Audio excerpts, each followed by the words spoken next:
she left. We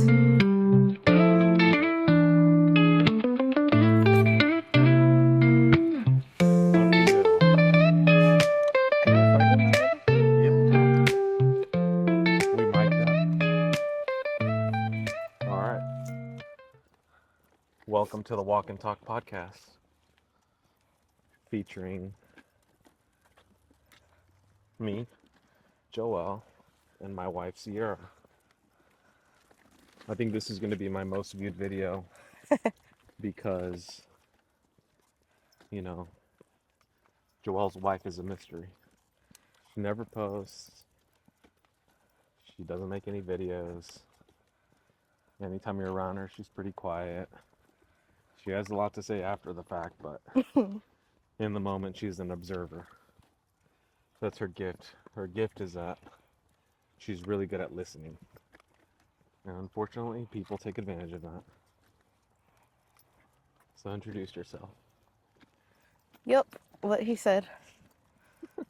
You don't really see me unless I'm posting about my husband or my family, or if we're doing a trip, or our daughter's hitting a milestone, or like today, it's our 7-year anniversary, so I made a post today, but other than that, I'm pretty quiet. We stay out of people's business, and we hope that people stay out of our business. We don't really have much business, which is how I like it. Um, how do you feel about being married for 7 years? What's the first thing that comes to mind when you?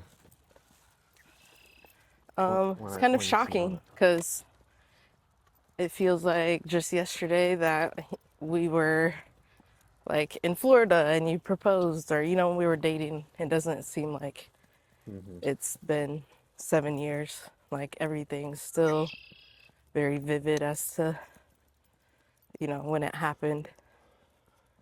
Yeah, life is a movie, literally. It was just yesterday that we were in college, going to Chipotle, going to Physicians Mutual. Oof. Yeah, there are a lot of oops.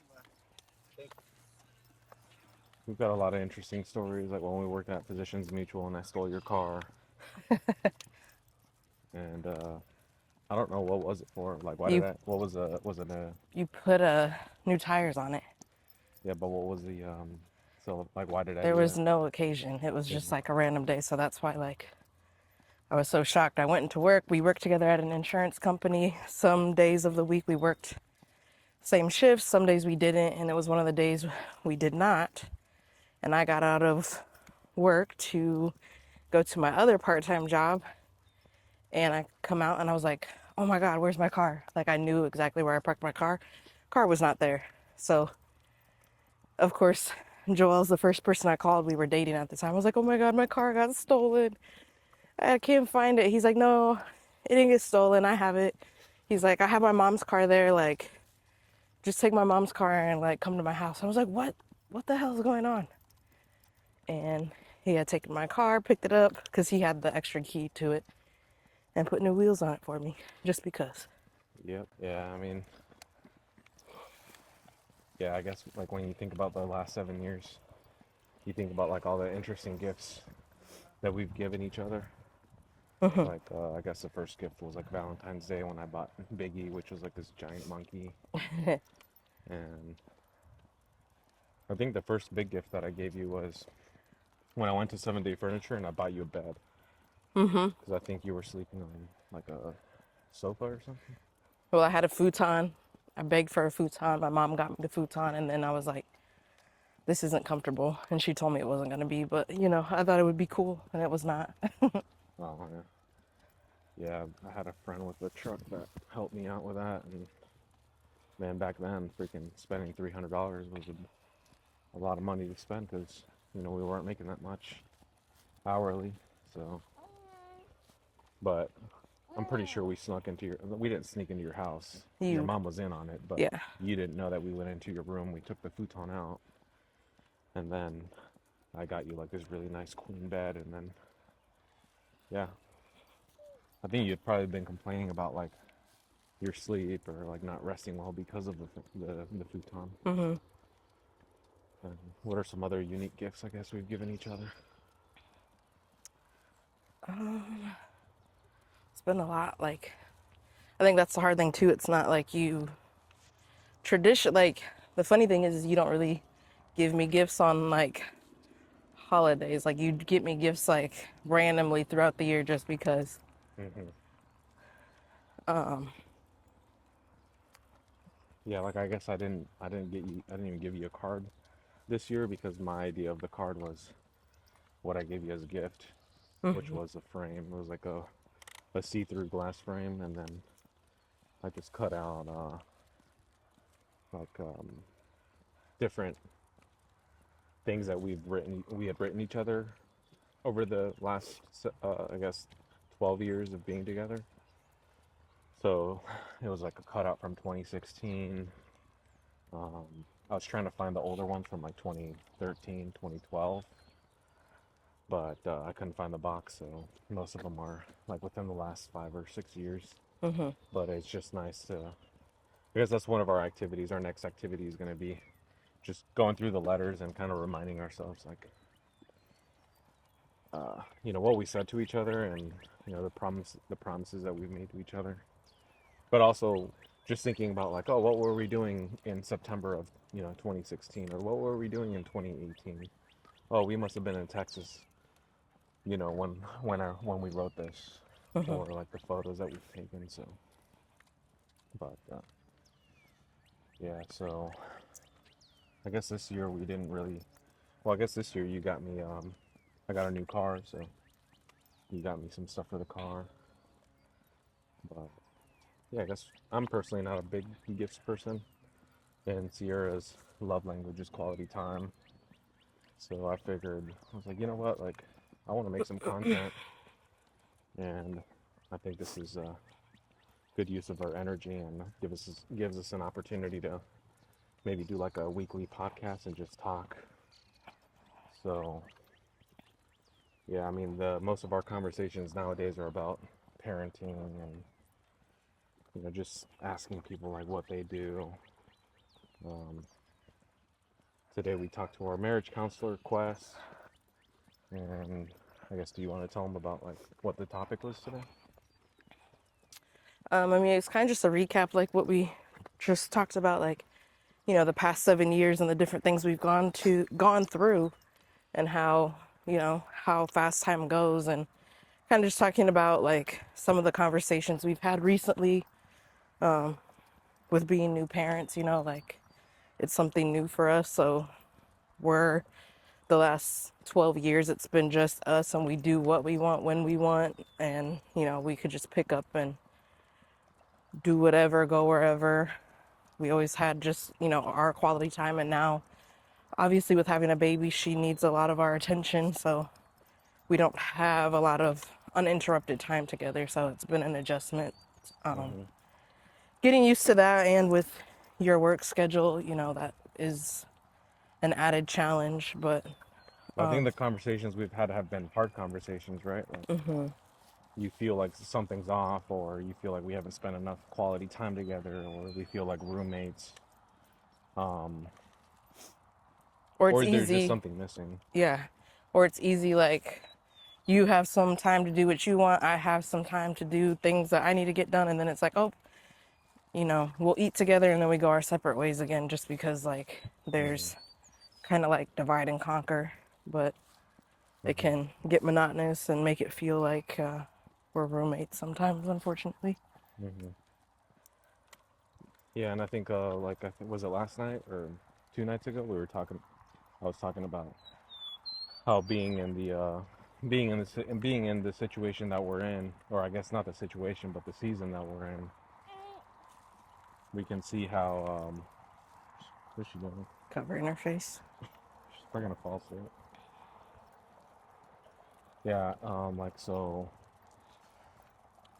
it's just really easy to see how one can um I mean, when you have a baby, like, it's a lot more stressful. You're operating on a lot less sleep.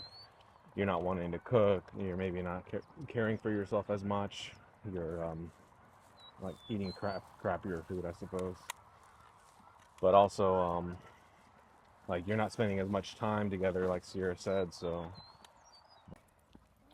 yeah, it's just really easy for like a relationship to be strained to the point to where you just want to go your separate ways, like over the years, or maybe you start spending less quality time together and you're less involved in, maybe you just invest less time in nurturing your relationship because the kids get in the way. And I would imagine like, I can just imagine like a couple being like, oh, well, you do what you want and I'll do what I want and we'll just take care of the kids and they're our number one priority and we'll just figure it out. And then they never figure it out. And then 2, 3 years down the road, it's like they're not even in a good, they're not, the status of the relationship isn't even great. And now they're bickering and fighting and, Mm-hmm. eventually they get divorced and stuff all because they, they lost sight of, you know, I guess what their marriage was in the first place, and that they stopped putting an effort into it. So that's kind of how I see it. Like now being in the season, I can see how people can become separated emotionally and physically, and then how it can go downhill from there, and then you get divorced. But the alternative is you can also continue to have these conversations and find creative ways to keep your relationship kind of like I guess keep the fire burning, I guess. Yeah. What are you looking at, Carol? What are you looking at, Carol?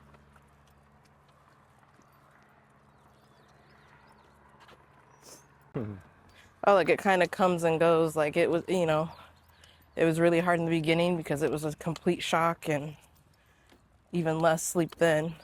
And like now, she's 4 months old and we have a little bit more of a routine and she doesn't need quite as much attention. Like obviously she still needs our attention, but she's able to like play on her play mat for a little bit, like, or sit in her little bounce chair while we eat together. So, Mm-hmm. but I know it's going to come like a time, she doesn't like sitting like a baby anymore. Like she likes moving around. So when she starts crawling, like we'll always be like, oh, like getting her out of things and, Mm-hmm. Yeah, it's like the challenges don't matter. You know that the challenges are always going to change, but it's like, what can we do consistently to make sure that we continue to nurture our relationship, I suppose, and um,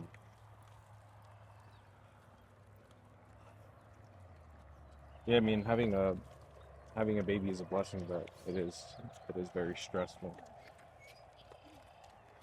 I think if I've learned anything from this experience, is just like, well, I've already said this before, but you gain a new appreciation for your spouse, or your wife, or your girlfriend, or whatever, when you like see them have a baby and like carry him around for 9 months, and shoot, the pregnancy alone was a season in itself. Like you not being able to eat certain things and well, just being tired and sick, like that's not, I don't get sick often. I'm always like on the go. So that was a challenge in itself. Like everything changed. the problem with food aversions and like throwing up and being sick with food is that you stop liking foods that you, dang, he got a good one. Look, oh, he got a nice little bass. Woo! You lied to me. You said there were some bugs over here. Oh, he got a good one. Yeah, that is legit. Yeah, for 9 months you didn't eat burgers. Or any red meat. That was one of your, I mean, that's like your favorite food, like eating steak, burgers. Tacos. Oh yeah, tacos, like steak tacos. And every time you had like any sort of red meat, you threw up. So, I guess what was your favorite food during pregnancy? um, McDonald's, Diet Coke, Oh yeah, chicken nuggets. That's all I could eat for like the first trimester. you hear that? Hot Funyuns, hot fries, hot Cheetos, You were created on the nutrients of McDonald's. chicken nuggets, highly carbonated Diet Coke. She's healthy. And yeah, she's good to go. But yeah, She's gonna love McDonald's when she's older. Apparently, they say that whatever foods you eat while you're pregnant are the foods that they like. I didn't like coffee for a long time, and I love coffee. Yeah, you had to go cold turkey on the caffeine too, Yeah, girl. give her a What pass. I guess what is a favorite memory that you have of the last 7 years? favorite memory? Hmm. Well, we did kind of talk about it because we talked about going on. I guess we talked about what was our favorite vacation, Hmm. or like, oh yeah, we talked about like out of all the vacations that we've gone on, which one was a favorite, and we said Xcaret.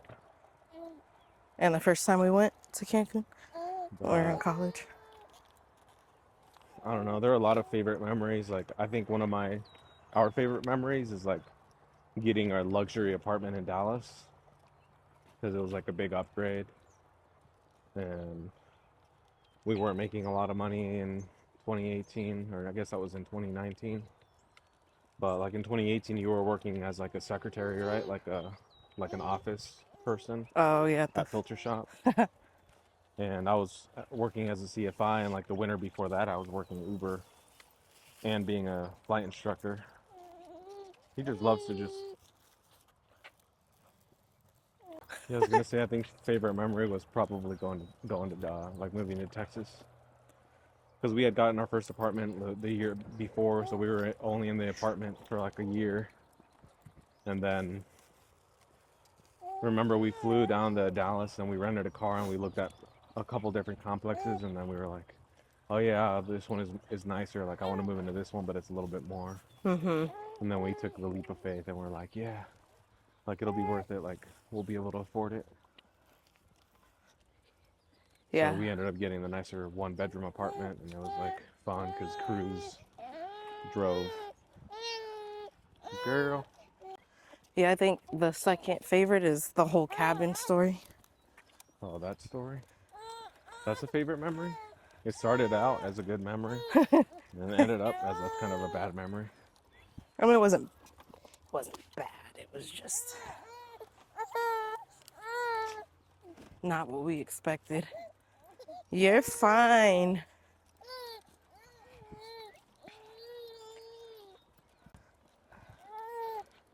Talking about uninterrupted time. Huh. Huh. She needs to chill out. You're fine. I'm not taking you out because you're going to get bit. Nope.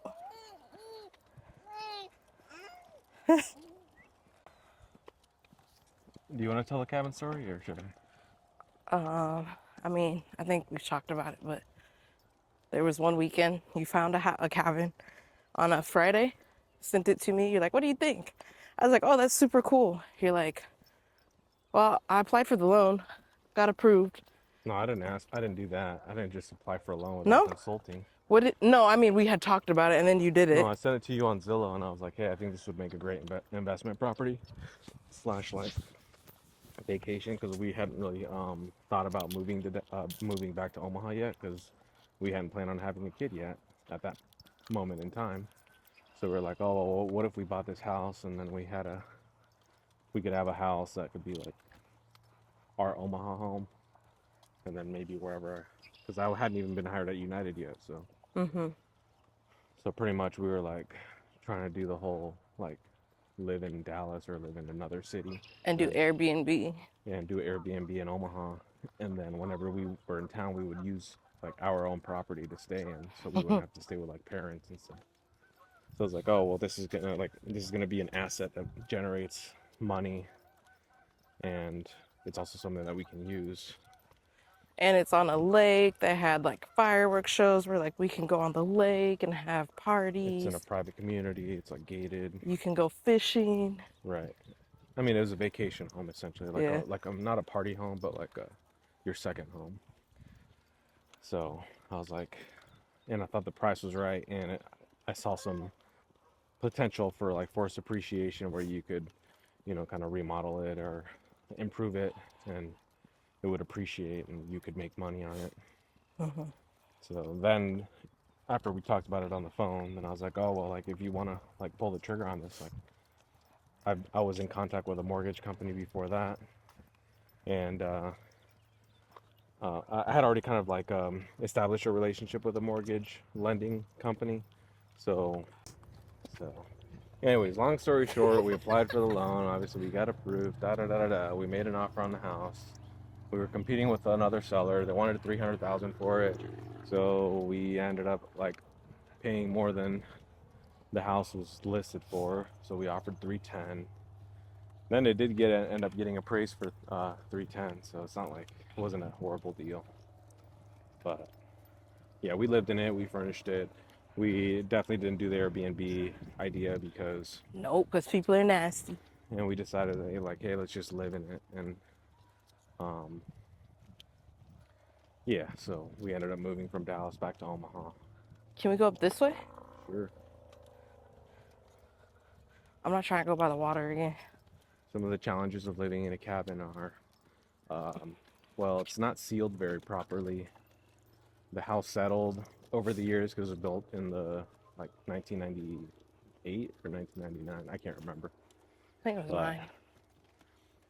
bugs are attracted to wood, so bugs are a problem sometimes. Bats like trees. Bats like wood, so like especially in the soffits, Hell nah.